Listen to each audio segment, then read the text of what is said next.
Bonsoir, bienvenue dans le débat de France 24, un débat auquel vous pouvez participer via les réseaux sociaux. Ils ont chacun défendu leur point de vue en quelques minutes et sans surprise, à Montreux, ils ont campé sur leur position irréconciliable. La délégation syrienne n'envisage pas une transition qui exclut Bachar el-Assad. Quant à l'opposition, pas question de compter sur le dictateur. Cette conférence était-elle vouée avant même son commencement à l'échec? Si la solution militaire n'est pas une issue à la crise, alors quelle solution politique? Il faut savoir qu'il devrait normalement y avoir une nouvelle rencontre entre la délégation du régime syrien et l'opposition ce vendredi à Genève. Mais Lakhdar Brahimi dit pour l'heure que rien n'est encore gagné. On va en parler ce soir avec nos invités de cette grande conférence internationale sur la Syrie. Avec vous, Randa Kassis, bonsoir. Vous êtes présidente du mouvement de la société pluraliste en Syrie et vous êtes démissionnaire du CNS. Bassam Taham, bonsoir. Vous êtes professeur de géopolitique, porte-parole du Rassemblement pour la Syrie. Christophe Ayad, bonsoir. Grand reporter au quotidien français Le Monde, spécialiste du monde arabe. Et Fabrice Balanche, bonsoir. Vous êtes directeur du groupe de recherche et d'études sur la Méditerranée et le Moyen-Orient, auteur par ailleurs de l'Atlas du Proche-Orient arabe. Alors avant de commencer ce débat, on va écouter, si vous le voulez bien, Ahmed Jarba, qui est le chef de la coalition nationale syrienne, et Walid Moualem, qui lui est le chef de la diplomatie syrienne. C'était donc ce mercredi à Montreux, en Suisse. Je demanderai à cette délégation de signer le texte de Genève afin que soient transférés les pouvoirs de Bachar el-Assad, que ce soit les pouvoirs exécutifs, militaires ou judiciaires. Ce serait un point de départ pour une nouvelle Syrie. Ma question est très claire. Y a-t-il un tel partenaire dans cette pièce? Ils se sont opposés à l'extérieur de la Syrie. Ils ont trahi la Syrie en dehors de la Syrie. Ils se vendent au plus offrant. Ils prétendent représenter le peuple syrien. Non, mesdames et messieurs, si vous voulez parler au nom des Syriens, vous ne devriez pas être des traîtres du peuple syrien, des agents à la solde des ennemis du peuple syrien. Ceux qui veulent parler au nom de la Syrie, qu'ils viennent en Syrie. Randa Kassis, pourquoi vous n'êtes pas allée à Genève? Parce que vous savez très bien que cette délégation est composée que de la coalition nationale syrienne et pas les autres forces d'opposition. Toutes les forces d'opposition ont été exclues, dont le CNCD, le Conseil suprême kurde, notre mouvement, mon mouvement de la société pluraliste et autres. Alors voilà, ça a été exclu parce que la coalition ne voulait vraiment pas être avec d'autres opposants. Voilà, c'est ça la réponse que je peux dire. Après, quand on va voir cette conférence, vous savez très bien que j'ai toujours demandé, j'étais toujours pour la solution politique.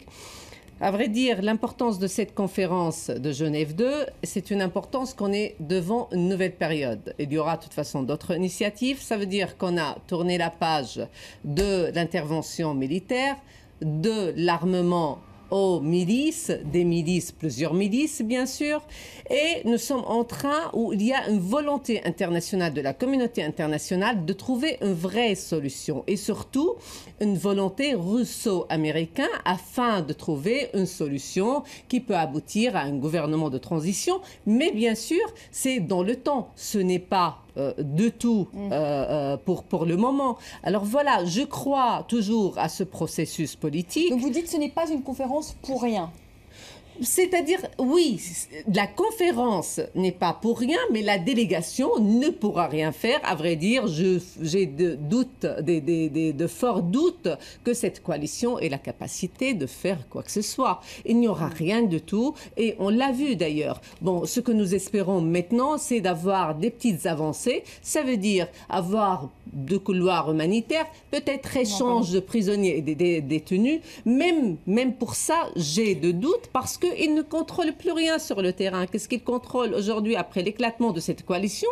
Ils sont que 40 personnes ou 50 qui représentent eux-mêmes et voire, je suis même pas sûre si vraiment ils représentent eux-mêmes ou ils représentent peut-être une force régionale. Parce que vous dites, c'est que c'est quand même un début, vous dites des petites choses, mais bon, quand même pour la population syrienne, si des couloirs humanitaires peuvent se mettre en place, ça sera peut-être déjà beaucoup, en tout cas pour cette population.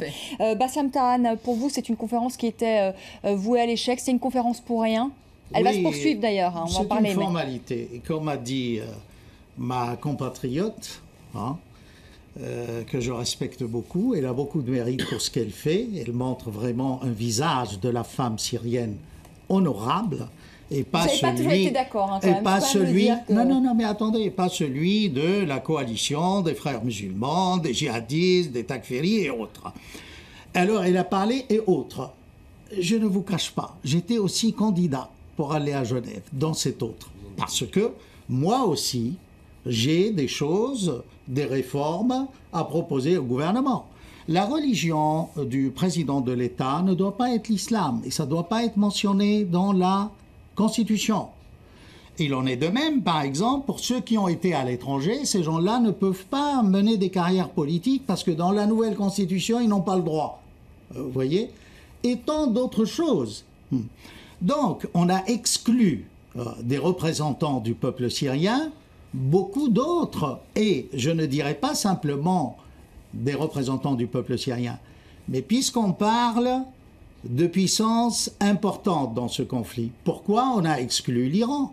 Et là, permettez-moi, on ne peut pas dire que l'Iran est exclu parce qu'elle n'a pas accepté les décisions de Genève 1, parce que les décisions de Genève 1, vous pouvez les relire si vous voulez sur Internet, rien ne dit, ne stipule d'une manière claire le départ d'Assad et un gouvernement de transition. Et je confirme en effet que le départ d'Assad n'est pas stipulé dans le communiqué de Genève 1. Permettez-moi de terminer, c'est humiliant pour les Nations Unies de recevoir un diktat américain pour exclure l'Iran, alors qu'on sait que le Royaume saoudite engage des forces en Syrie et que l'Iran a envoyé également des experts. Donc, cette conférence est très faible. Ça ne vole pas très haut, honnêtement. Christophe Ayad, ça ne vole pas très haut. Est-ce que c'est une mascarade même cette conférence? Parce que finalement, c'est vrai que cette opposition syrienne qui a été montée de toutes pièces quand même par les Occidentaux, beaucoup disent qu'elle n'est pas représentative aujourd'hui du peuple syrien et de l'opposition syrienne de l'intérieur. On parle de plusieurs choses, puisque est-ce qu'on est là pour parler de la représentativité de l'opposition syrienne? Il y a des gens qui sont ici, qui étaient ailleurs il y a quelque temps, qui se lançaient des noms d'oiseaux et puis qui maintenant s'adorent. Je veux dire, l'opposition syrienne est hélas ce qu'elle est, c'est-à-dire à l'instar d'un pays qui n'a jamais connu de démocratie, en tout cas dans les 40 dernières années, complètement rongé par les querelles de personnes, les querelles de procédures, les querelles de tendances. Mais c'est pas ça qui est l'objet de cette conférence. Cette conférence est destinée à essayer de trouver une solution pour régler le conflit syrien. Il se trouve que je pense que les grandes puissances sont pressées et inquiètes de mettre fin à ce conflit, mais qu'elles ne s'en donnent pas les moyens, puisque chacune vient en ne réussissant pas à dominer même son propre poulain. C'est-à-dire que ni les Occidentaux n'ont de prise. Contrairement à ce qu'on dit, la coalition nationale syrienne n'est pas une marionnette des Occidentaux. Peut-être qu'elle a été créée hors du pays, peut-être qu'elle a été créée au forceps, avec plein de diplomates qui étaient là, mais lorsqu'on lui dit de faire quelque chose, elle fait souvent le contraire. Et à l'inverse, la Russie est incapable d'imposer la moindre réforme à Bachar el-Assad. Tout ce qu'elle peut faire, c'est lui fournir un soutien logistique, politique. Lorsque la Russie lui conseille parfois d'entrouvrir la porte à des opposants de l'intérieur, ce qu'elle a fait en 2012, en lui demandant d'intégrer ou d'engager un dialogue avec M. Khayer, ce M. Khayer qui rentrait de Moscou, à peine arrivé à l'aéroport, a été conduit directement en prison.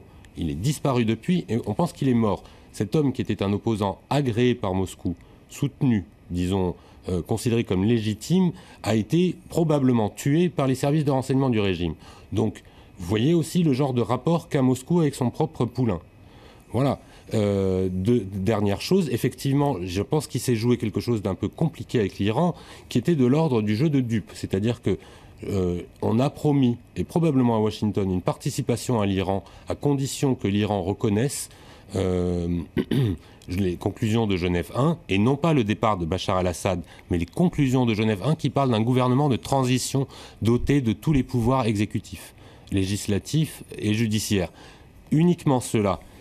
Eh bien cela, M. Zarif, le chef de la diplomatie iranienne, je crois bien que porte fermée, il était prêt à le reconnaître, mais que au sein du système iranien, qui est aussi compliqué que le système de décision saoudien, c'est-à-dire qu'il y a 5 centres de décision au moins, eh bien il n'a pas réussi à l'imposer ni à l'obtenir de sa propre direction. Donc voilà, ça ne s'est pas fait. Un mot. Pour ce qui est du gouvernement transitoire, ce n'était pas une décision ferme, c'est œuvrer pour. Il faut voir le texte. Ce n'est pas dit d'une manière explicite et claire. C'était l'objectif. Donc il fallait arriver à ça. Œuvrer, oui. Oui, mais ça revient à, d'une certaine manière, à ce que Bachar el-Assad, non pas démissionne, mais remette ses pouvoirs. Vous savez, quand on est textologue, on a un texte, il y a une façon d'aborder les textes, surtout quand il s'agit de... On peut faire de la sémantique ou on peut faire de la diplomatie. Je pense que les gens sont là pour faire de la diplomatie, mais en fait, ils viennent faire de la sémantique, comme vous dites. Fabrice Balanche, en fait, toute la question, c'est la transition. Les positions sont irréconciliables parce que pour certains, eh bien, la transition doit se faire, et en l'occurrence pour le régime syrien, pour Walid el-Moulalem, la transition doit se faire avec Bachar el-Assad. Est-ce qu'aujourd'hui c'est acceptable ? Du côté du régime syrien, il n'est pas question d'avoir un gouvernement de transition et il n'est pas question que Bachar el-Assad quitte le pouvoir, ça c'est extrêmement clair. Donc les Occidentaux s'attachent toujours à cette chimère, mais de toute façon ils n'ont aucun moyen de faire pression sur Bachar el-Assad. Ils pourraient faire pression sur Bachar el-Assad par ricochet, c'est-à-dire à travers l'Iran ou à travers la Russie. Bon, comme M. Ayad l'a dit, les Russes n'arrivent pas à imposer leur volonté au régime syrien. Et les Iraniens n'ont pas été invités. Donc là aussi, on se brûle une carte en mettant l'Iran de côté. Il faut savoir que... Qui finalement est un acteur clé peut-être plus important que la Russie dans ce dossier, enfin en tant qu'allié de Assad, parce que via le Hezbollah sur le terrain... L'Iran est beaucoup plus important que la Russie sur ce dossier. On estime que l'Iran fournit à peu près 4 à 5 milliards de dollars par an à la Syrie pour l'aider à payer ses fonctionnaires, ses militaires. C'est peut-être eux aussi qui payent les factures d'armes à la Russie. C'est grâce à l'Iran que le Hezbollah est intervenu en Syrie, que des milices chiites irakiennes travaillent. Et ça sera vraiment, si la Russie fait défaut, l'Iran apportera un surcroît d'aide au régime de Bachar el-Assad. Sur Genève 1, on peut y revenir. Les Occidentaux, les Russes, les grandes puissances se sont en juin 2012 à Genève 1 sur en fait un désaccord, sur une interprétation divergente des conclusions. Et on a bien vu que cette interprétation divergente, Sergueï Lavrov et Kerry l'ont renouvelé à l'entrée de la conférence. Le discours de Lavrov était extrêmement clair sur le fait qu'il fallait avant tout combattre le terrorisme, que finalement le régime de Bachar el-Assad, son départ, c'était vraiment secondaire, et que c'était le rempart contre le terrorisme. Kerry s'est accordé également à dire que le terrorisme, c'était important en Syrie, mais pour lui, la cause du terrorisme, c'est Bachar el-Assad qui s'accroche au pouvoir. Mais je pense qu'on va avoir une évolution, une convergence des positions russes et américaines sur finalement la lutte contre le terrorisme, et puis peut-être que le régime de Bachar el-Assad, ça deviendra secondaire aux yeux des États-Unis également. Exactement. Randa Kassis, votre position, elle a beaucoup évolué quand même, il faut le dire aussi. Hein. Vous étiez contre le pouvoir d'Assad au départ. Vous l'êtes toujours, mais ça on n'en doute pas une seconde. Mais sur la transition justement, au départ vous étiez très clair, vous avez dit pas de transition avec Bachar el-Assad. Vous l'avez dit sur ce plateau, est-ce que ce soir vous dites encore la même chose, pas de transition avec Bachar el-Assad? J'aimerais bien avoir un gouvernement de transition sans Bachar el-Assad, mais si ce n'est pas possible, malheureusement, voilà, il faut être réaliste parfois. Nous savons très bien que le régime ne va pas lâcher de cette manière-là, et surtout, il ne va pas lâcher aussi dans cette conférence. Il ne va pas quand même remis les pouvoirs, ses pouvoirs à lui, à la coalition. Ça, il faut quand même être... Randa Kassis, vous vous rendez compte quand même de votre évolution, un tout petit peu naïf. Vous vous rendez compte quand même de votre évolution quand même, parce que vous n'êtes pas la seule opposante syrienne à venir sur ce plateau et avoir dit, il y a de ça 2 ans, jamais il n'y aura de transition avec Bachar el-Assad. Et aujourd'hui, finalement, qu'est-ce qui vous a fait évoluer finalement? Pourquoi vous avez bougé? C'est la montée du djihadisme aussi qui vous fait peur? La situation a été évoluée. Alors, ce qui est tout à fait normal, qu'on évolue évolue avec la situation. On ne peut pas rester rigide. On ne peut pas rester rigide. Moi, je dis tout simplement, je sais quelque chose, que le régime, ou plutôt, c'est pas le régime, on parle même pas de la chute de régime. Moi, je vais parler de départ de Bachar el-Assad, parce qu'il faut séparer entre le régime et Bachar el-Assad. Le départ, je peux le confirmer, puisque j'ai eu plusieurs rencontres avec des membres au sein du régime et avec des membres alaouites influents dans leur communauté. Ils sont tous prêts à lâcher Bachar el-Assad. Lâcher, ça veut dire quoi lâcher? Pardon. Lâcher, ça veut dire ils sont pour le départ de Bachar el-Assad. Ils veulent un compromis tout simplement avec les deux forces internationales. Ça veut dire la Russie et les États-Unis. Je continue parce que c'est moi qui ai ces rencontres-là. Je suis désolée. Ça fait un an que je travaille sur ça. Alors personne ne va me dire oui ou non. Et ils l'ont dit il n'y a pas très longtemps. J'ai vu quelques-uns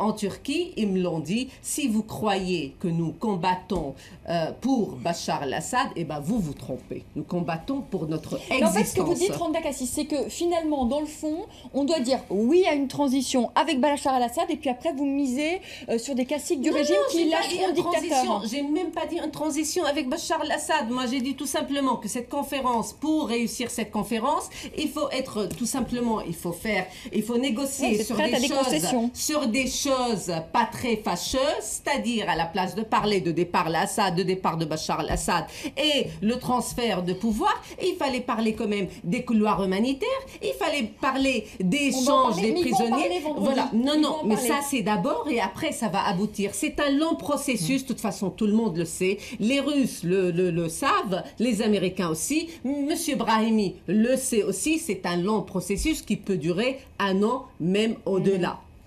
Christophe Fayad, est-ce qu'on peut imaginer demain encore une transition et dire qu'il y a des gens comme Randa Kassis peut-être qui seraient prêts à ça, de dire bah ouais finalement on va garder Bachar el-Assad le temps qu'il faudra, peut-être pas très longtemps. J'ai pas dit il faut garder. Non, mais en tout cas de faire des concessions. De tout. En tout cas de faire peut-être des concessions. Non, c'est par étape. C'est ça ce que je crois. Donc de dire oui au départ et puis de le lâcher en cours de route, Christophe Fayad. Je crois que toute cette discussion est totalement abstraite, qu'elle se tient en dehors du pays, en dehors des rapports de force, et que les évolutions ne se font que dans les rapports de force. Si jamais, militairement, l'un des camps commence à, ce qui est un peu le cas en ce moment, Bachar el-Assad réavance. On ne peut pas dire qu'il gagne. Ça serait beaucoup dire quand on ne contrôle pas la moitié de son territoire. Mais il réavance. Si jamais il finit par imposer un rapport de force localement suffisant à certains groupes commenceront à négocier localement leur survie, leur sortie, leur... Moi, je ne parle pas... Excusez-moi, Bassam Tahram, je termine. Je ne parle pas de grands plans de transition. Après, si vous voulez parler de transition et du régime, je ne crois pas qu'on puisse détacher le régime de la personne et de la famille. Ce ne paraît pas possible. Je veux dire, je connais un peu la Syrie. C'est l'éclatement de la tête fera éclater le système. Ou alors, la tête fera éclater le système pour ne pas... et fera en sorte que rien ne lui survive. C'est comme ça que c'est fabriqué. Après, on peut toujours fantasmer sur le fameux général alaouite propre qui n'aurait tué personne et qui viendrait, etc. Je n'en connais pas. Non, mais on ne va pas parler des généraux qui n'ont pas tué. Il l'aurait fait. Donc, non, ils n'auront pas. C'est pas vrai ça. Je vais vous donner la parole, Bassam Tahram, Fabrice Balanche aussi. On va faire une petite pause, le temps du rappel des titres et on reprend notre débat tout de suite.